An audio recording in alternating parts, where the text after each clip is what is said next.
Bonsoir, vous allez bien? Merci à tous et toutes celles qui ont présenté les deux lettres de Saint Paul. Je commence par la première lettre de Saint Paul aux Corinthiens. Corinthe était une ville connue dans l'Antiquité pour sa prospérité économique et aussi pour sa puissance politique. C'est une ville que l'apôtre a fondée. L'apôtre Paul a fondé sa communauté à la fin donc de son deuxième voyage missionnaire. Quand on se reporte au niveau du livre des Actes des Apôtres, on peut suivre cet itinéraire pour la mission de Paul. Donc cette lettre est attribuée à Paul, il n'y a pas de doute à cela. Et cette lettre, comme la deuxième également, est adressée aux Corinthiens, composée de juifs et aussi de gentils. Les gentils, il faut comprendre que ce sont tout ce qui n'est pas juif, voilà, les païens qui sont convertis par Paul également. Et de plus, on peut situer la rédaction de cette première lettre autour de 54, alors que Paul était à Éphèse. Il le dit bien dans la première lettre, au chapitre 16 et à 9. Beaucoup aussi de pères de l'Église, comme Clément de Rome, voilà, et puis Polycarpe également, attestent que c'est bien Saint Paul qui a écrit cette lettre. Pourquoi il écrit? Il écrit pour mettre de l'ordre dans la communauté et répondre aussi aux questions qui lui sont adressées. Si on vous dit que vous êtes de Corinthe, ce n'est pas une bonne renommée pour vous. Vous dites que chez vous, les mœurs sont légères. Voilà, si on dit que vous êtes des Corinthiens, voilà. Que Dieu nous en garde ici, mais pas que Dieu nous aide. Donc, pour le contenu de la lettre, vous voyez bien que ça commence, selon l'habitude de Paul, avec une introduction des salutations, souhaits et actions de grâce, dont il fait partie, voilà, il le dit. Après, nous avons le corps de la lettre, et dans le corps de la lettre, il examine les abus. À l'intérieur, le chapitre 5 qui parle de l'inceste. Il y a aussi les procès contre les frères auprès des tribunaux. Il y a également la question de prostitution. Il examine aussi les difficultés, la division au sein des communautés, l'incompréhension, les doutes sur son enseignement et les problèmes aussi qui ont surgi dans la communauté. Bon, ceux qui sont les faux pasteurs, ou ceux qui sont allés pour leur apporter un autre évangile. Et donc, il a entendu donc parler depuis chez Chloé, comme il dit. Puis, il répond aussi aux questions qui lui avaient été posées par écrit relatif aussi au mariage, également au célibat, aux viandes sacrifiées aux idoles, et ainsi de suite, avant de traiter maintenant du thème de la résurrection. Donc, c'est le chapitre 15.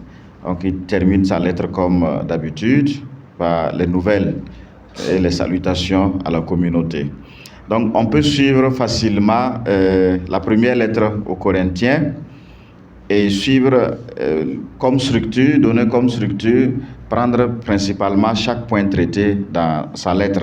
Donc, à part l'introduction qui regroupe les 9 premiers versets, introduction, adresse, salutation, action de grâce, le corps du texte, il y a d'abord les dissensions et scandales au sein de la communauté, à partir de 1 Corinthiens 1:10 jusqu'à 6:20, et à l'intérieur, vous avez les partis rivaux, les divisions au sein de la communauté, ceux qui se réclament de Paul ou Apollos, et ainsi de suite. Vous avez également aussi les différents désordres, les cas d'inceste. Vous avez les chrétiens aussi qui s'invitent ou bien qui se convoquent dans les tribunaux païens. Et vous avez aussi les questions sur la fornication au chapitre 6. Et une deuxième partie qui est la réponse aux différentes questions sur le mariage et la virginité au chapitre 7, sur les viandes immolées aux idoles au chapitre 8 jusqu'à pratiquement au chapitre 11, et les assemblées liturgiques, le voile des femmes et les charismes, les chapitres 11-12 également. Et sur la résurrection des morts, le chapitre 15. Voilà. Et enfin la conclusion, le chapitre 16, tout le chapitre 16.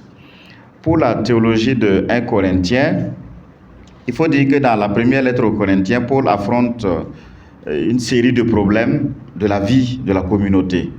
Voilà. Il y a d'abord cette éloquence brillante d'Apollos qui a soulevé l'enthousiasme. Plusieurs ont fait d'Apollos, en tout cas, leur maître, en l'opposant aussi à Paul. Il y a ceux qui se réclament aussi de Pierre, voilà, ainsi de suite. Donc, les mœurs ne sont pas du goût aussi de Paul. Bon, il va les dénoncer. Vous l'avez lu, vous l'avez aussi bien présenté. Dans l'assemblée liturgique, il y a des troubles et des scandales à l'intérieur. Il y a des différences aussi entre les riches et les pauvres dans cette assemblée liturgique. Quand il revient aussi sur la question de l'Eucharistie, c'est pour essayer de mettre de l'ordre aussi dans cette communauté. Voilà. Il y a également aussi l'exercice des charismes au sein de la communauté qui provoque aussi des divisions. Et certains veulent faire de la virginité une loi et d'autres contestent aussi la résurrection. Il fallait donc que Saint Paul se prononce, il fallait donc qu'il envoie une lettre pour mettre les points sur les i, comme on dit. Donc avec une méthode aussi suivant, en tout cas à chaque fois, il essaie d'analyser la situation, voilà, et il fait une confrontation avec les données essentielles de la foi, et à la fin il propose aussi des solutions, ce que la conduite à tenir à chaque fois pratiquement. Donc il traite les thèmes théologiques majeurs, tels que la Christologie, il parle aussi de l'Église, donc le thème de l'ecclésiologie, il parle aussi de la morale chrétienne et de la question des fins dernières. Pour ce qui est de la Christologie, Saint Paul montre que le Christ, il est sagesse de Dieu et l'unique médiateur entre la création et les créateurs, voilà, entre le créateur ou bien les créés. Voilà, donc c'est le médiateur de la création et du salut. Voilà. Dès le premier chapitre là, au niveau du verset 30, il dit bien que Jésus-Christ est sagesse venant de Dieu, justice, sanctification et rédemption. Voilà. Et c'est lui qui confère donc à tous les hommes le don de la justice, le don de la sanctification et aussi le don de la rédemption pour sauver. Et cela par sa croix et sa mort sur la croix qui est folie donc pour ceux qui se perdent et puissance de Dieu pour ceux qui savent, ceux qui se sauvent, comme il dit. Donc les Juifs comme les Grecs, mais pour ceux qui sont appelés à la puissance de Dieu. Donc l'évangile de la croix ne peut s'accueillir que par la foi. Voilà, par la foi. Qu'est-ce que Apollos était bien un Grec qui était bien très éminent, qui parlait très bien, et il était aussi imbu de la philosophie grecque. Donc il a dû égarer pas mal des fidèles de la communauté de Corinthe, voilà, en leur parlant un peu de la sagesse humaine. C'est pourquoi que Saint Paul revient pour montrer que la vraie sagesse là, c'est Jésus-Christ, qui est cette sagesse venant de Dieu, qui est justice, qui procure aussi le salut. Voilà. Donc seule la grâce fait trouver en Jésus-Christ justice, sainteté et salut. Du point de vue ecclésiologique, donc son discours donc sur l'Église, on voit bien que Saint Paul souligne que l'Église débouche du projet salvifique de Dieu réalisé sur la croix. Voilà. Ainsi, l'Église devient le corps du Christ dont nous sommes les membres. Voilà. Nous sommes aussi les membres à droit égal. Donc il n'y a pas de différence entre juifs et grecs. Il n'y a pas de différence aussi entre esclaves et puis hommes libres. Il avait déjà aussi affirmé dans la lettre aux Galates que nous avons déjà étudiée. Il revient aussi au niveau du chapitre 12 de la première lettre aux Corinthiens, les versets 12 et 13 également, pour affirmer cela. Et c'est dans cette unité impartiale que se réalise aussi la solidarité entre frères, qui est le fruit par excellence de la mort du Christ. Voilà. Donc on peut comprendre qu'il demande donc aux frères d'être solidaires entre eux. Du point de vue de la morale chrétienne, on voit que Saint Paul exhorte aussi les membres de l'Église à un comportement moral élevé et à abandonner aussi les vices de leur société. Voilà. Il n'hésite pas à mettre sous les yeux des Corinthiens les désordres en leur sein. Bon, les cas d'inceste, il n'hésite pas à excommunier pour lui, et il est prêt à ce que cette personne-là soit excommuniée. Et d'ailleurs, il s'en prend aux chrétiens de la communauté pour n'avoir pas expulsé cette personne-là du sein de la communauté. Donc le procès aussi devant les tribunaux païens il condamne ces procès entre frères devant les tribunaux païens. Et là aussi, il dit, mais il ne devrait même pas en exister. Et s'il arrivait que cela arrive, bon, que cela aussi soit, qu'il y ait des contentieux au sein de la communauté, que cela soit résolu au sein de la communauté. Comme le linge sale aussi se lave en famille, que ce soit au sein de la communauté et non auprès des tribunaux païens. Voilà. Il ne devrait même pas y avoir de procès entre frères pour lui. Il parle aussi des cas d'inconduite morale, et surtout la fornication, au chapitre 6 là. Et il développe sa doctrine du corps, voilà, fait pour le Seigneur. Voilà. Cela, c'est je dirais, une haute théologie qui développe ici, en montrant que le corps appartient au Christ et est appelé aussi à participer à la résurrection avec le Christ. Et pour cela, on n'a pas le droit donc de salir ce corps, car la résurrection du Christ ne peut pas se séparer de celle aussi des croyants. Si le Christ ressuscite avec son corps, même cela est appelé aussi à devenir aussi un corps spirituel, le corps des fidèles. Donc, et la résurrection s'achève dans le grand triomphe aussi du règne de Dieu. Ainsi, les chrétiens doivent être attentifs à la sensibilité aussi des autres qui pourraient être scandalisés par les attitudes aussi trop libres et préjudiciables au sein de la communauté. Vous voyez, il va en fait, dans la deuxième épître, développer encore d'autres thèmes liés à la pudeur aussi, en lien avec ce qu'il a déjà dit dans cette première lettre. Dans la perspective aussi de la fin imminente, de la fin des temps, Paul conseille à chacun de vivre dans l'état dans lequel il a adhéré à la foi. Ceux qui sont mariés, ceux qui sont déjà veufs ou bien ceux qui ne sont pas mariés, que chacun reste dans l'état dans lequel il a adhéré à la foi. Que les célibataires et les veuves gardent la continence s'ils le peuvent, et que les époux restent aussi unis s'ils sont déjà mariés, s'ils vivent ensemble. Pour les mariages issus aussi du paganisme, Paul conseille de les maintenir s'ils sont compatibles avec la foi du croyant, la partie catholique baptisée, ou bien de le rompre le cas contraire. Il est dit clairement. Souvent on parle du privilège paulin. Donc ça veut dire quand deux non baptisés se marient et puis en même temps l'un reçoit le baptême, s'il y a un problème, il y a cette possibilité de se séparer. Bon, la partie catholique peut renouer un autre lien avec que ce soit un chrétien ou un non-chrétien. On parle de privilège paulin. Voilà. Donc pour les vierges, Paul affirme aussi que la virginité est un état de liberté et de disponibilité au service du Seigneur. Ceux qui sont mariés ont le souci de leur femme ou bien de leur mari, mais ceux qui ne sont pas mariés, ils sont libres et disposés aussi pour le Seigneur. Donc, chaque état est bon en soi. Voilà. Pourvu que dans l'état dans lequel nous sommes, chacun puisse aussi, pour sa part, servir le Seigneur. C'est ça le plus important. Voilà. C'est ça, merci. Et donc, il recommande un détachement sincère des choses de la terre. Donc, sur la question des viandes aussi immolées aux idoles, il formule le principe selon lequel les idoles ne sont rien, et par conséquent, rien n'empêche aussi de manger cette viande. Mais pour ne pas scandaliser la foi des faibles, il faut bien s'en abstenir. Voilà. Pour ne pas scandaliser la foi des faibles. Voilà. Donc, d'ailleurs, l'idée même clé de toute la lettre aussi est l'amour. Donc, il revient aussi sur la question, le chapitre 13 qui est cet hymne à l'amour que nous connaissons très bien. Et l'amour est la vraie source même et l'unique raison de vivre de l'Église.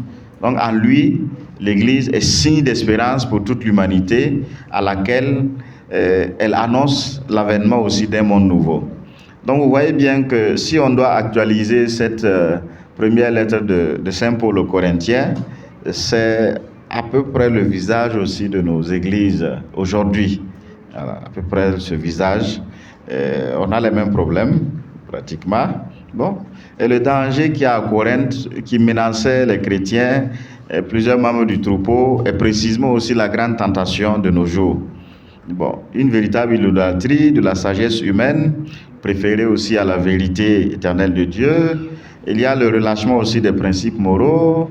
Il y a la question aussi de la sensualité, une fausse spiritualité dans laquelle s'évaporent aussi de plus en plus certains membres de la communauté. Voilà. La prédominance du subjectivisme, on ne veut plus être géré ou bien réglé par une norme ou bien par une loi, on veut s'affranchir de tout. Voilà. Le pape Benoît XVI parlait du relativisme ambiant. Voilà. Tout est relatif, il n'y a rien qui dure. Donc le cœur de l'homme ne change pas et les principes aussi qui ont gouverné l'action de Paul sont tout aussi importants pour que les Corinthiens du 1er siècle reviennent aussi à la raison et s'enracinent davantage aussi dans leur foi. Donc c'est le travail aussi que nous devons mener aujourd'hui pour que davantage on soit enraciné dans la foi. Je passe à la deuxième lettre aux Corinthiens. Donc après cette première, il semble que Paul ait fait un saut rapide à Corinthe. La finale vers la fin également aussi le dit, pour continuer à remettre de l'ordre. Mais quand on regarde un peu le ton de cette deuxième lettre, ce ton est un peu plus adouci que la première, où il devait affronter ses opposants, il devait aussi vraiment taper du poing sur la table pour remettre de l'ordre. Donc à la suite donc de tous ces incidents, il écrit une lettre sévère, voilà, il le dit bien, voilà, mais on ne retrouve pas cette lettre sévère là. En rigueur de termes, c'est la deuxième lettre aux Corinthiens devrait être la quatrième lettre de Saint Paul adressée aux Corinthiens. Vous voyez que ça veut dire que ce n'était pas une communauté si simple que cela. Voilà. Cette lettre devait être si violente. Voilà. Il a ramené les Corinthiens à de meilleurs sentiments, à de meilleures dispositions, et il peut donc écrire cette deuxième lettre plus sereinement, en ouvrant aussi son cœur aux Corinthiens, et en leur faisant aussi comprendre les joies et les peines de son ministère. Et au chapitre 8 et 9, il est question d'exhortation des Corinthiens à organiser aussi une collecte en faveur de l'église de Jérusalem, des pauvres de Jérusalem. Pour la structure également, tout comme ces lettres, il y a une introduction, adresse, salutation, action de grâce, les 11 premiers versets. Et à partir du verset 12 du premier chapitre jusqu'au verset 13, 10, nous avons le corps de la lettre où Paul revient sur ses rapports avec l'église de Corinthe. Et il revient également aussi sur la figure ou bien la statue de l'apôtre du Christ, les rapports de Paul avec l'église de Corinthe. Il insiste davantage pour montrer que il n'est pas un faux, il n'est pas un usurpateur, il est le vrai. La collecte qui est bien les chapitres 8 et 9. Et il fait aussi une apologie personnelle, toujours pour se défendre de ses opposants. Et il entrevoit une visite prochaine à Corinthe. La fin, encore la conclusion, exhortation, salutation et puis des souhaits. Voilà. Pour le contenu, on voit que principalement deux axes. D'abord, une défense de son ministère. Si on voit les 7 premiers chapitres et puis les 3 derniers, c'est vraiment une défense de son ministère. L'opposition à son ministère née en Galatie s'est fortifiée, il y en avait aussi à Corinthe. Ses contradicteurs l'attaquent de toutes parts. Voilà. Ils contestent la mission de Paul, attaquent même sa personne, ses idées et son œuvre. Et Paul doit se battre sur deux fronts. Les païens convertis, qui sont influençables, et la jalousie aussi des leaders judaïsants, donc de ses frères. Il doit se battre sur deux bords. Donc malgré toutes ces accusations, cette opposition à son ministère, il va continuer à développer donc sa vision de l'Église, de la communauté, et même aussi ses idées, c'est les enjeux théologiques pour ceux qui viennent d'être baptisés. Donc, dans la dernière partie, 10 à 13, il défend encore avec enthousiasme et chaleur aussi son ministère d'apôtre, réaffirmant son autorité qui vient de Jésus. Voilà. Les autres apôtres, pour lui, ils n'ont rien de plus aussi que lui. Même si lui, il est l'avorton, il a tout ce dont les autres aussi ont. Donc, il aborde des questions personnelles, nous donnant des informations uniques aussi sur le cœur de son ministère. Donc, vous voyez que successivement, on lui reproche de vivre selon la chair, il va se défendre. Et il y a même la question, est-ce que Saint Paul était-il marié? Voilà, et il va se défendre. Son autorité aussi excessive, on pense qu'il est il est trop présent et puis trop imposant dans la communauté, il va défendre aussi son autorité. Voilà. Même si on pense qu'il a dépassé son mandat à Corinthe. Et on reproche aussi à Saint Paul de ne pas être aussi un apôtre comme les autres. Voilà. Quelques doutes subsistent. Il va encore revenir pour dire aussi qu'il est bien apôtre. Sa fourberie, peut-être même d'avoir voulu s'enrichir aux dépens de ses convertis, et dit non, il n'a pas besoin aussi de tout cela. Voilà. Et c'est là où il l'a reçu, il va dire, de Macédoine, j'ai reçu ce dont j'ai besoin pour le ministère. Et également aussi, il a travaillé de ses mains pour cela. Donc il y en a qui émettaient également des doutes sur la collecte faite pour les pauvres de Jérusalem. Pour eux, certainement, Saint Paul voulait s'en servir. Voilà. Toujours dans le contenu, les deux axes-là. Donc, le premier axe, c'était la défense de son ministère. Le deuxième axe, c'était l'organisation de la collecte pour les pauvres de Judée. Et de nombreuses accusations sont portées contre Paul, comme je viens de le dire. On le voit prendre le maximum aussi de précautions concernant la collecte. Voilà, pour ne pas être accusé ou pour ne pas donner raison à ses détracteurs. Et il prend vraiment des précautions. Il leur demande de tout mettre de côté et de faire le point. Alors, avant que cela ne soit envoyé à l'église de Jérusalem pour éviter d'être accusé de malhonnêteté. Voilà. Mais il les exhorte aussi à la solidarité qui doit être encouragée dans l'église.